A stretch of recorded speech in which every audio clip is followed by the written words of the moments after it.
Okay, guys, what I'm going over here today is in your book on page 75. Okay, I just put it up here to kind of keep me on track and moving forward.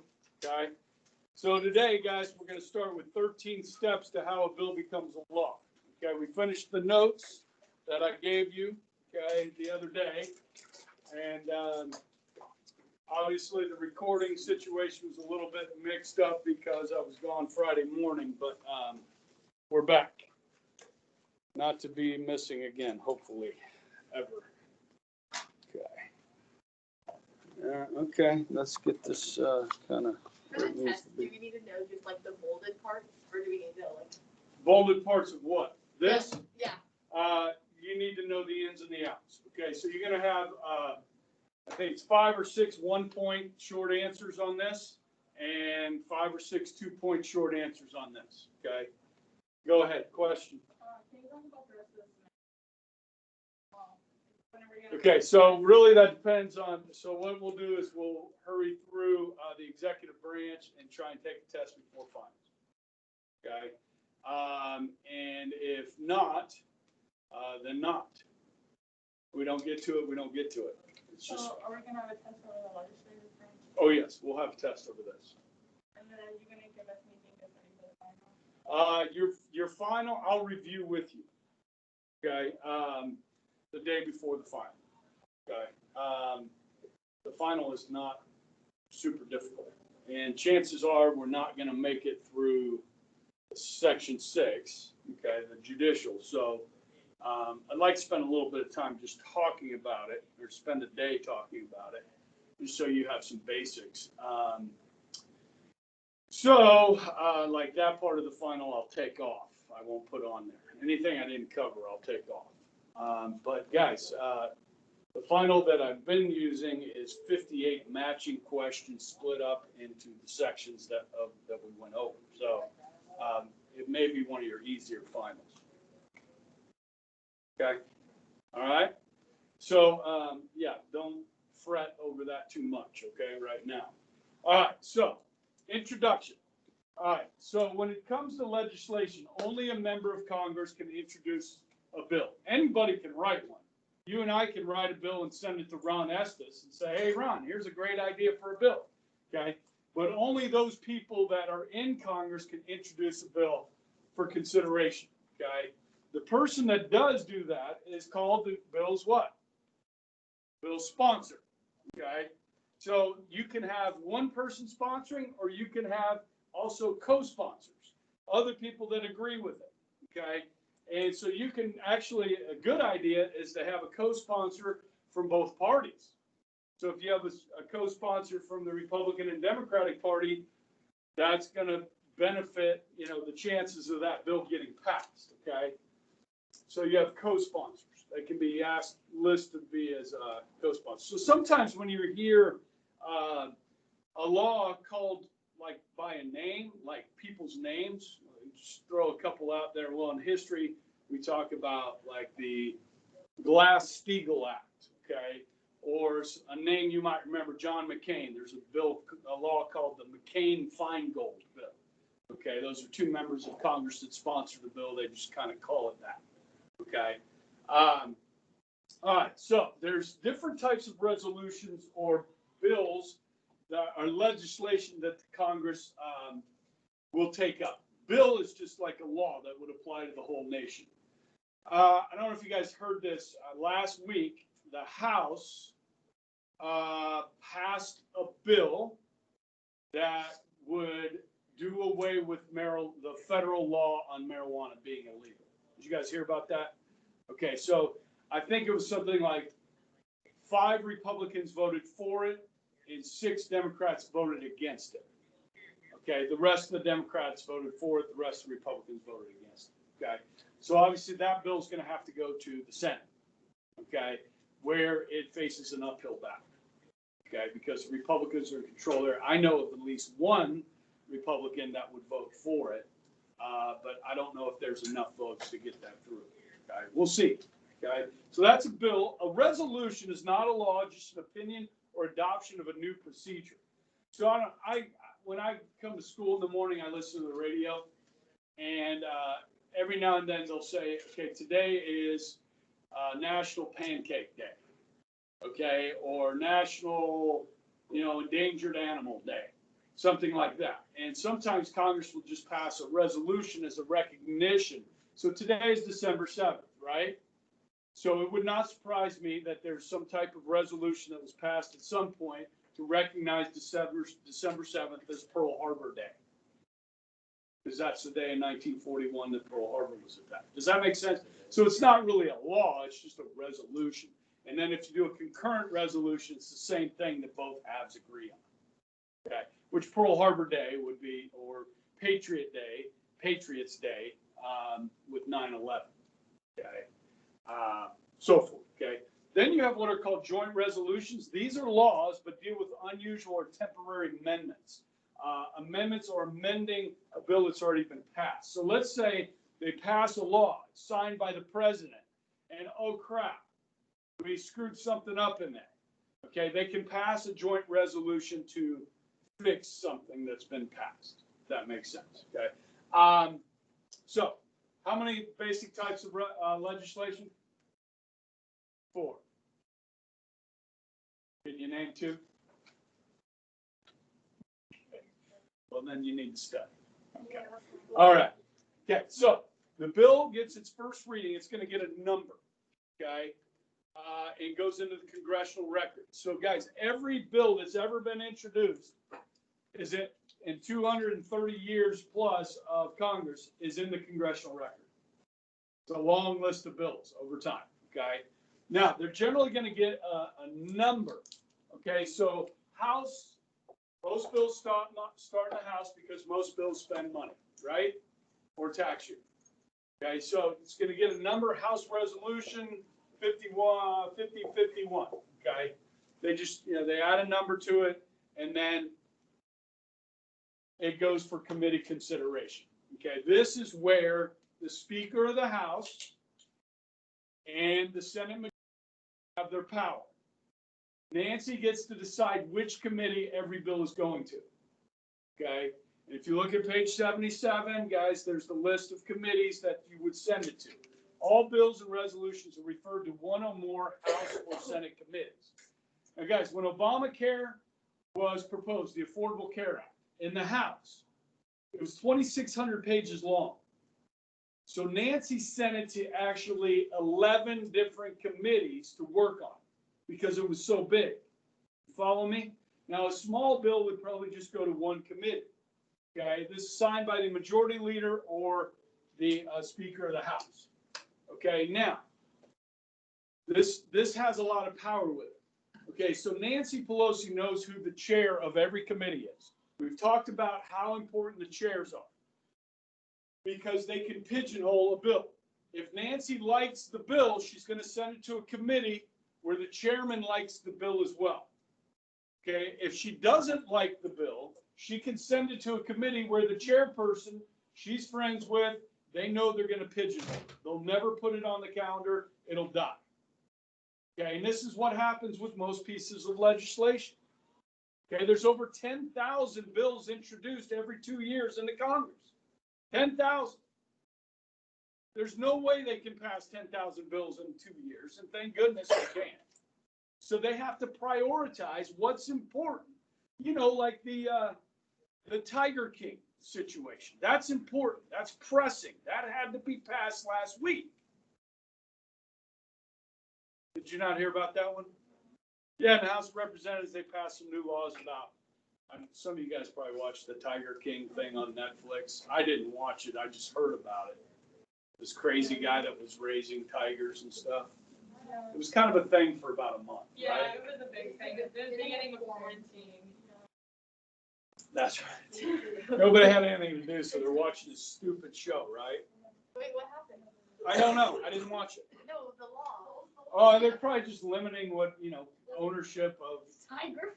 lions and tigers. It was like big cats, a whole scandal. Yeah. How people would take them and breed them, and they use them to getting money, and it was like a whole thing because they would abuse them. Well, he was And they putting wouldn't- them down. And Yeah, they wouldn't take care of them, and then Why was he killing them? He raised them. The dude's weird. Crazy. Okay, he's a whack job. All right. Okay. Okay. So committee action. This is what I was talking about. If the committee chair likes the bill, the leadership likes the bill, it'll move forward. If it doesn't, it gets pigeonholed. Okay. Sits on the committee's chair desk, never even looked at. Okay. Now there was this question the other day. Probably one of you guys said, "Well, that's wrong, right? That's undemocratic." Okay. And so the full body can force a bill out of committee after 30 days called a discharge petition. That's the thing I couldn't remember. Okay. This rarely happens. All right. All right. So it's sent to a committee and the committee chair puts it on the calendar. Then it goes to a subcommittee. Okay. Most of the time it goes to a subcommittee. Okay. One or more subcommittees if possible. Okay. So what happens in these subcommittees? This is the review. Okay. This is really important, okay? The committee sends subcommittee for further study and public hearings, okay? Public hearings are when people come and give testimony.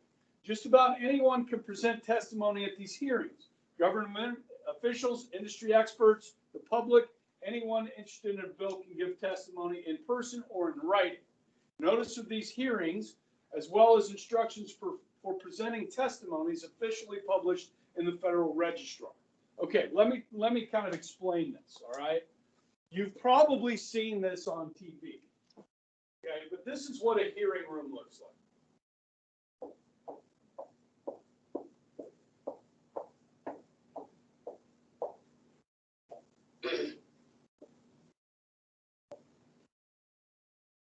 So these are the members of the committee that sit up here, on this kind of semicircle here. Okay, they're kind of up a little bit, like this one's up higher. And okay, this is your chair. Okay, so if we're in the House, the chair is going to be a Democrat, right? If we're in the Senate, the chair is going to be a Republican of this committee. Okay, and the Republicans and Democrats both invite people in to testify about this proposed legislation. What's good about it? What's bad about it? So if the Republicans don't like this, they're going to bring in people that are going to criticize this legislation and talk about the negative impact of it. Let me give you a good example. You guys at some point, because we're in a Catholic school, I know you guys probably learned about embryonic stem cell research. Okay, and how a lot of times aborted babies were used to get these stem cells, and the government was funding it, paying for this, which means your tax dollars was going for this research. Okay, this is one of two bills that George W. Bush vetoed in 8 years. Okay, government funding of this research on embryos. Okay, the House and the Senate overrode that veto with a 2/3 majority in both houses. Okay, so government funding of this research is taking place, but they wanted to bring people to bring attention to it to come testify. The Democrats brought in a guy named Michael J. Fox. How many of you guys know who Michael J. Fox is? Okay, how many of you guys have seen the movie Back to the Future? Where the main character is Michael J. Fox. Okay, he has Parkinson's disease. Okay, and one of the thoughts was these stem cells could help cure diseases or help with diseases like childhood diabetes. Okay, people that get diabetes as children because the pancreas isn't doing what it's supposed to, you can inject some stem cells into that and maybe it fixes that organ. Something like that, you see? Okay, so they bring in people to testify for and against it. These are usually open to the public. It's on C-SPAN. Now, how many of you guys know what C-SPAN is? Okay, it's a TV station. There's C-SPAN and C-SPAN 2. It basically covers the government. There's no journalists. They don't give you their opinion. They just show, like, you turn on C-SPAN, there might be hearings in one of these committees going on, and you can watch the hearings. Okay, or you can watch debate on the floor of the House or Senate. They're showing it. They'll show the votes. Like when there's a vote, they'll show how many yeas and nays, Democrats and Republicans. That's where I got that Electoral College poster from C-SPAN. Okay, they provide educational materials to teachers. Okay, they have a really good website. C-SPAN's a cool thing. It's funded by the government, and it lets us to watch, keep an eye on our government. It's pretty cool. Okay, when you're flipping through the channels, you see C-SPAN, stop, watch for 3 minutes. You'll be bored, and you'll change the channel. Okay, unless you're really into this sort of thing. All right, now, so these people will testify. Now, can these this testimony of experts or celebrities. Guys, when you have celebrities, let me just back up. In a normal hearing, that's not really, an exciting law or bill. This is what the room will generally look like. Members do not have to attend. Okay? But if you bring in a celebrity to testify, like Stephen Colbert, guess who else is going to show up? Who are these people? No, these are sitting in front of taking pictures of the celebrity testifying here. The media is going to show up. And when the media shows up, guess what? The members are going to show up too because they want to get on TV. Okay? So this brings attention. That's why they use celebrities. Okay? Not that they're all experts. Okay? But we do have a lot of activist people in Hollywood. Okay? Bill Gates has testified several times. When he comes to testify, the cameras show up. Angelina Jolie. Okay, what's the who? Lady Gaga. Lady Gaga testify. Kutcher. Okay, they all have their little pet projects. Okay, and so they come and testify. All right, so that brings attention to the bill. All right. So a lot of famous people have done this, okay? Now, can an individual have an impact? Can this sway members of Congress or these committees to vote a certain way? And the answer is yes. And I want to bring up a case of, any of you guys heard of Megan's Law? You might know what it is. Megan was a young girl who her and her parents thought that they lived in a safe neighborhood. And unbeknownst to them, a guy that had been convicted of sex crimes against a minor moved into their neighborhood after he got out of jail. They did not know who this man was, but Megan became his next victim. And when mom and dad found out that, who this guy was, living in their neighborhood, they went to their member of Congress and said there ought to be a law that tells people when somebody like this moves into your neighborhood. And so Megan's mother testified in front of Congress in a hearing. And there wasn't really a dry eye left in the room when she was done. And ended up naming the law after this girl.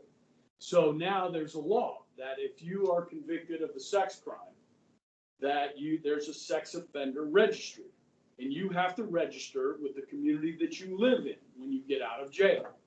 And there's an app you can download on your phone or a website you can go to look up people in your neighborhood or where you live that have been convicted of sex crimes. Okay. Recidivism rates for sexual offenders are very high. Meaning that once you commit this crime, you're likely to commit it again. Okay? Sexual predators tend to repeat offenders. Okay? So that's the impact that one person can have on this process, okay, at these hearings. All right? Now, sometimes, the other side they've already made up their mind. They're not listening to these hearings, okay? But sometimes there's very important experts that come forth and can explain the process, okay, and what's going to happen if this bill passes or doesn't pass. Does that make sense? So hearings are pretty critical to the process, all right? And hearings can take place both at the subcommittee and the full committee level, all right? So it's a big step in the process. So we've got referral to committee, we've got subcommittee review, where you have hearings, okay?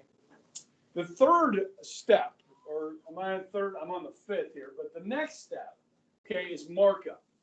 So if you're in a subcommittee and they decide to recommend or report the bill back to the full committee for approval, they'll make changes and amendments to it. This process is called markup, okay? So guys, the book reviews that I'm grading now, okay? Now I don't do a lot of markup like English teachers do, so you might think of maybe Miss Cass or Mr. Barber here, or Mrs. Fox, when you write a paper and they mark it up.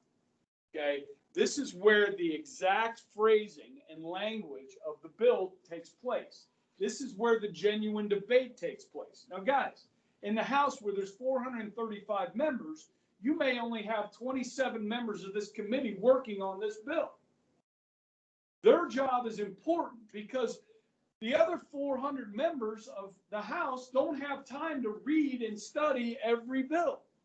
So the work in this committee is crucial. All right, so this is where the real debate takes place, is in these markup sessions. Okay, this is where you'll see members of Congress sitting around a table and working on it. They'll have lawyers there. Okay, you got to have lawyers there because you got to know the Constitution, you got to know previous existing laws, Supreme Court precedent, all these things about how much this is going to cost, how you're going to pay for it, is it legal? These sorts of things you've got to put into the bill. Okay, so this is the real work. So the other 400 members will rely on those committees to do this for them.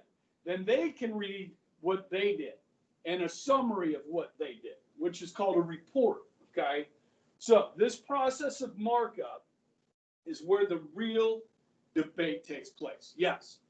Is there any laws or mentions that the report might be also admitting that? All right, say that one more time. I got distracted. Is there any way that is there any law that prevents the subcommittee from omitting or redacting data about the bill? No, it's all got to be public. You they can take stuff out of the bill. They can add stuff to the bill, but it's all public. Did that answer your question? The report. Oh, the report. What about it?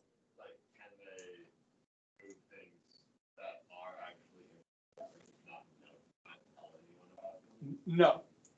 Now, the report says it's a summary, may not have all the specifics in it, but you'll be able to read the full bill if you want. You know what I mean? But most members are not going to read. So take the Affordable Care Act, okay, which was 2,600 pages long. How many members actually read that? Very few.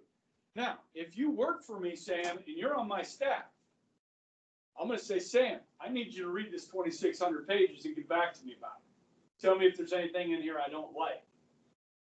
Okay, that's going to be your job. Now, if there's a staffer that works for you, Sam, you can pass it off to Becca.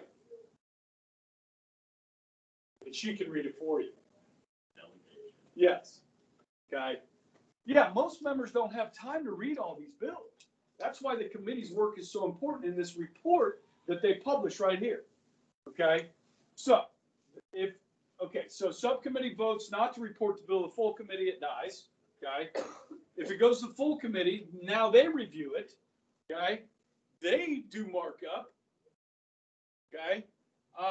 Deliberate the recommendations of the subcommittee. The committee may now conduct further review, hold more public hearings, or simply vote on it. So if the subcommittee did a really good job with their work, they could say, hey, this looks good, let's vote. Okay? Or they're like, no, we need to look at this more closely. Okay? Once you're in the full committee, what can the full committee do? Okay, it's pretty simple. They have 4 options. How many options? Okay. All right. So they can pass it with a positive recommendation. Any passage is called reporting the bill to the full body. They can pass it with no recommendation. They can pass it with an unfavorable recommendation. This isn't a very good bill, but we're going to go ahead and send it forward. Okay. Or they can vote it down. Okay. Most of these are passed with a positive recommendation. Okay, if it makes it out of committee, it's going to usually get a positive recommendation. All right, now this is the key for the rest of the members. They need to know what's in this bill, and this is the committee report. Okay, so the report will include why is this, what's this bill about, the purpose of it, its impact on existing laws, how much it's going to cost. Are we going to need any new taxes or tax increase that were required by the bill? The report also typically contains transcripts from the public hearings. So if you're reading this report, you can see what Bill Gates had to say about this, okay? As well as opinions of the committee for and against the proposed bill. This, paying attention here, this is what most Congress people base their decisions on. The report, not the debate. Because later on, they're going to be able to debate this on the full floor of the Senate, the full floor of the House. They're going to be able to argue about it, okay, and make all the points they want to make. Guys, by the time it reaches that far, most people have already made up their mind how they're going to vote based on reading this report. You follow me? Okay. Now, remember all the different things that are impacting this person's vote. The leadership. Does Nancy want you to vote for this if you're a Democrat?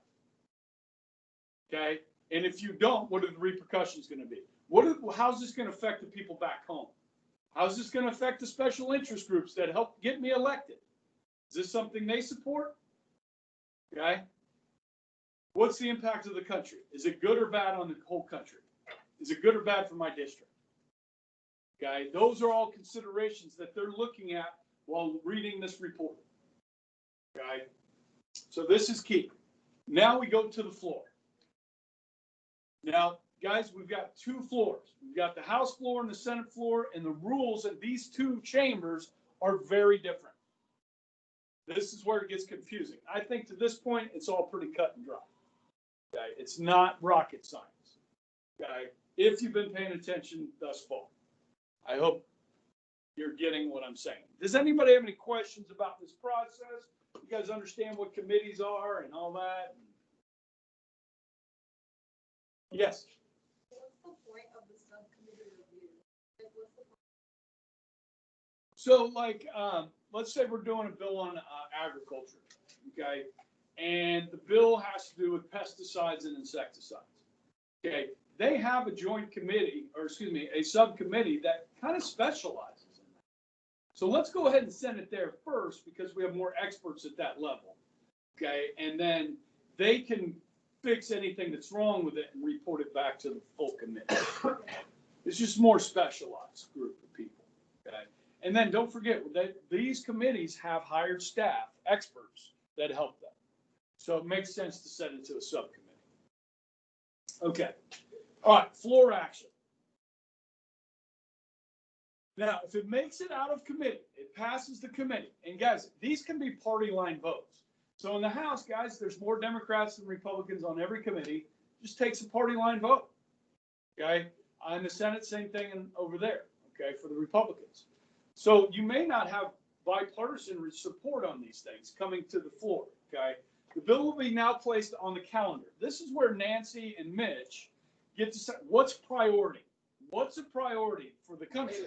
Like the Tiger King law thing that passed last week. So it's a big priority. And the legalization of marijuana, big priority during the pandemic here. Okay. What they haven't been able to freaking work out is the relief for the pandemic. Okay. That's the one they need to get done. Okay. We'll see if they get that done before January 20th. We'll see. Okay. So the House has several legislative calendars. Got to be placed on one. The Senate only having 100, have fewer bills, only one legislative calendar. That's not really important. Okay. The Speaker of the House and the Senate Majority Leaders decide the order in which reported bills will be debated. If they don't like the bill, they can put it at, they'll just push it back, push it back, push it back. And we're going to wait till the next session on this one. Okay. So really, who gets to set the priorities for the country? Okay. All right. So debate. All right. So the bill gets a second reading. Okay, because when it's introduced and given a number, it gets its first reading. Okay, gets second reading. They can vote to debate, or they can go to committee of a whole, which less strict rules. Speaker steps down, can amend the wording of the bill before they dissolve and go back to debate. Don't worry about that. Debate. The bill proceeds according to the House or Senate rules. Okay. Let me just explain all this to you. Okay. So we're going to go over to the House. We'll start in the House.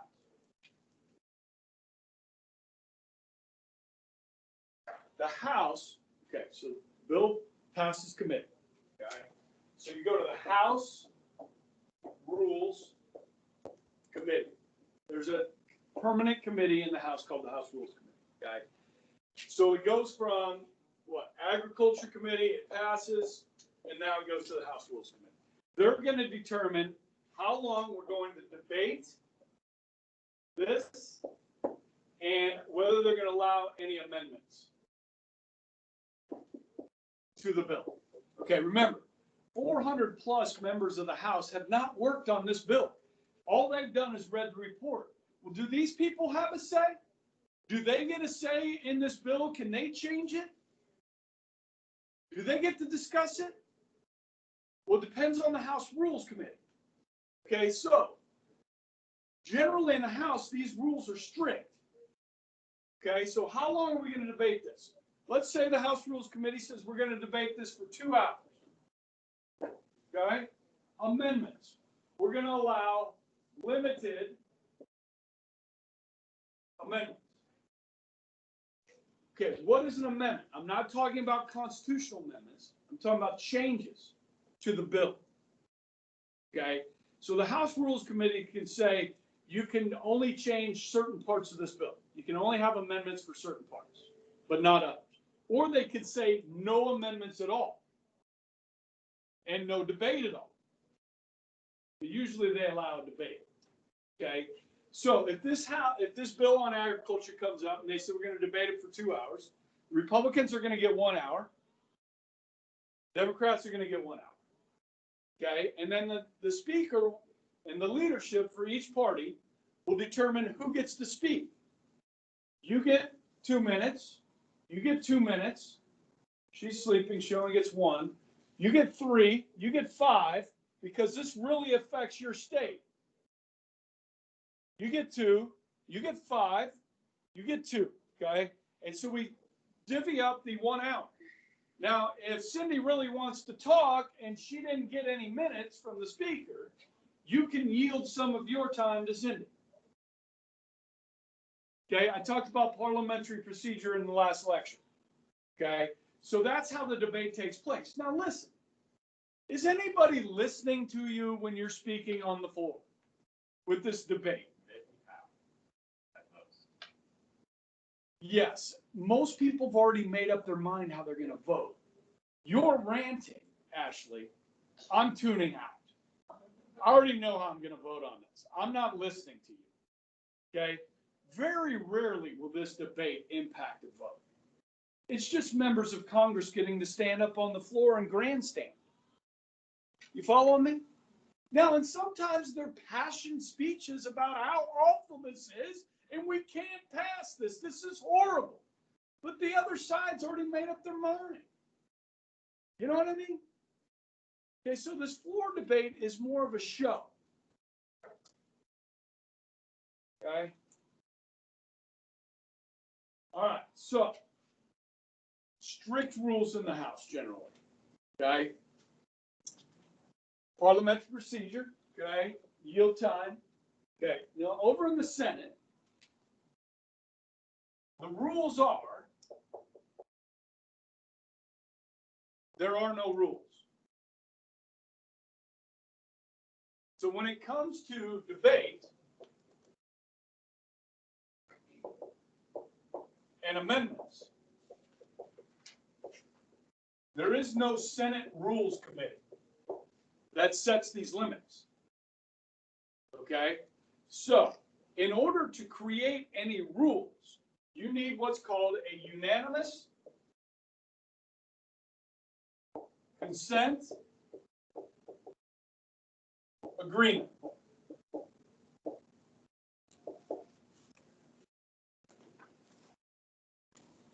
Now, Ashley, when I say unanimous in the Senate, how many members is that? 100. Thank you, Ashley. If all 100 senators agree to place limits on debate, 2 hours, and no amendments, so one member will stand up. Senator Cruz from Texas, you're recognized.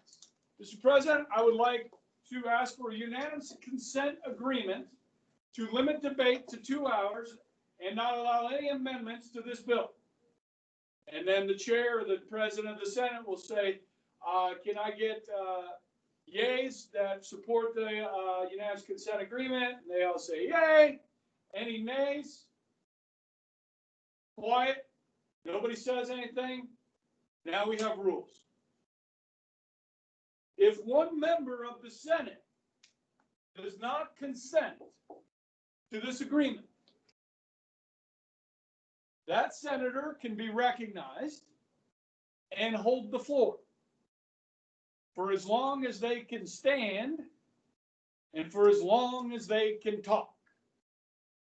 This, of course, is called a filibuster. Okay? Right here. Right now, this filibuster can be stopped. Okay? Now, there's a really good movie that I always showed to my classes, but we just don't have time to do anything. So I do have a link to it, and I'll throw it out there as an extra assignment over next weekend. If you guys want to watch Mr. Smith Goes to Washington and write a couple paragraphs on it. Now, the story with this movie, guys, is a great plot. Okay, a senator dies. This is a fictional story. A senator dies, and who gets to appoint the new senator for the remainder of the term?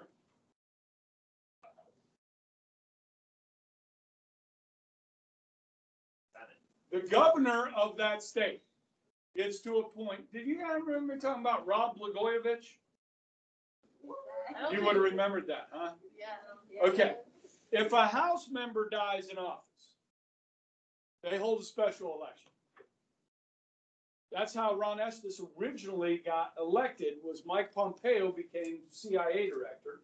That seat was vacant. So the Republicans put up Ron Estes, the Democrats put up one of their candidates, and they had a special election. Okay? If a senator dies while in office, the governor of that state gets to appoint a new senator for the remainder of that term in 49 of the 50 states. In Massachusetts, they will hold a special election. Everybody with me?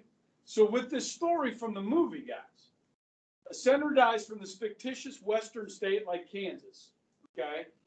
And there's only like 6 months left on the senator's term, okay, when the senator dies. So, there's a lot of pressure for him to appoint, like, a political insider, somebody that's been really good for the party, that sort of thing, right?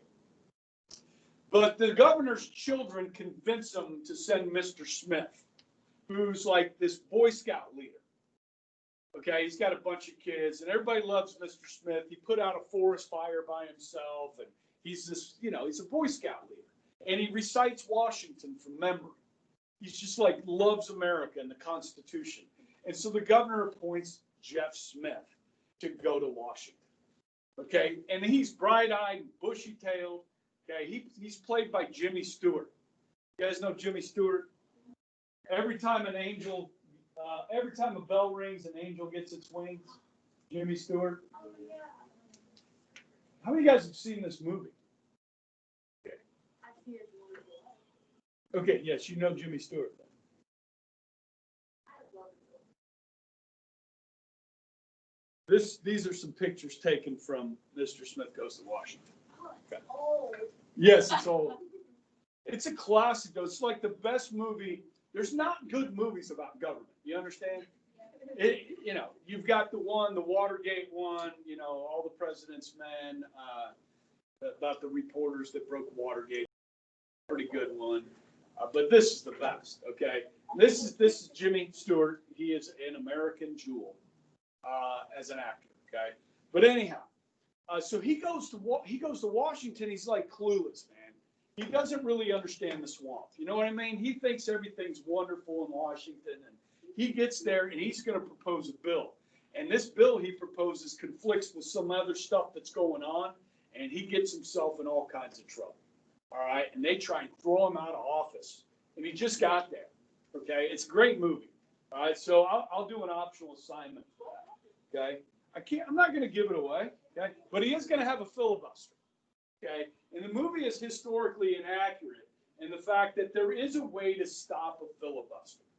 Now, if it's just me filibustering, that's one person. At some point, I'm gonna get hungry. At some point, I'm gonna get tired. Now, you guys know me, I could lecture all day. I get up here and talk and talk and talk and talk and talk and talk. But after I get, past about 15 hours, man, I'm going to be hurt. Okay. Now, the longest ever by a single individual, Strom Thurmond in 1964, just over 24 hours. He was a segregationist and he was filibustering the 1964 Civil Rights Act. He did not, I don't know if he peed his pants or wore a diaper or what, I don't know. Okay, now, if there's two of us, okay, 98-2, okay, there's two of us, I'll yield to you, and I'll go use the restroom, get something to eat, take a nap, and I'll be back in about 3 hours. You keep going, and then you yield back to me. What do they even talk about? So you can add just amendment after amendment. You can read the Bible. Oh, yeah. You can read the Constitution, the Bill of Rights. You can read, the Declaration 30 times. Whatever you want to do, you just got to stand and talk.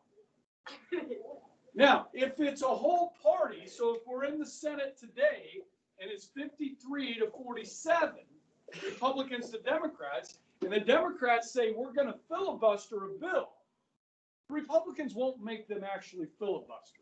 They just won't bring it up for a vote because it's wasting everybody's time because they know this filibuster could last till kingdom come.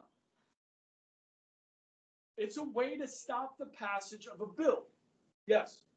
But if there's just one person who always filibusters every bill, It'd be a pain, but you can stop a filibuster. Okay. Now the movie doesn't show you that.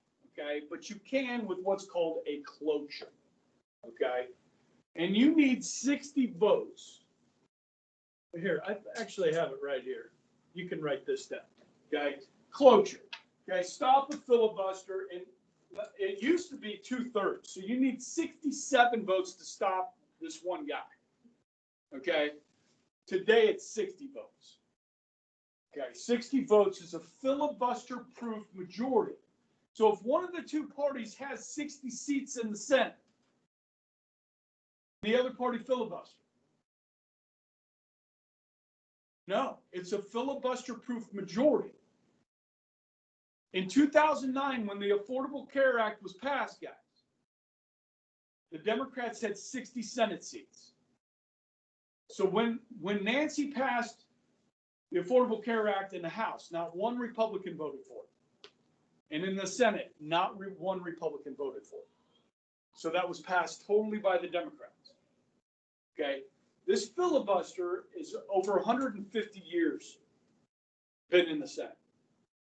Okay, one of the things the Democrats are talking about doing is doing away with it if they get control of the Senate. what? I mean, like, See, this really ensures that at least some of the other party agree with you. You know what I mean? If you got to get 60 votes to pass something. Now, about 5 years ago, Harry Reid, who was the Senate Majority Leader, they got rid of the filibuster for judicial nominations.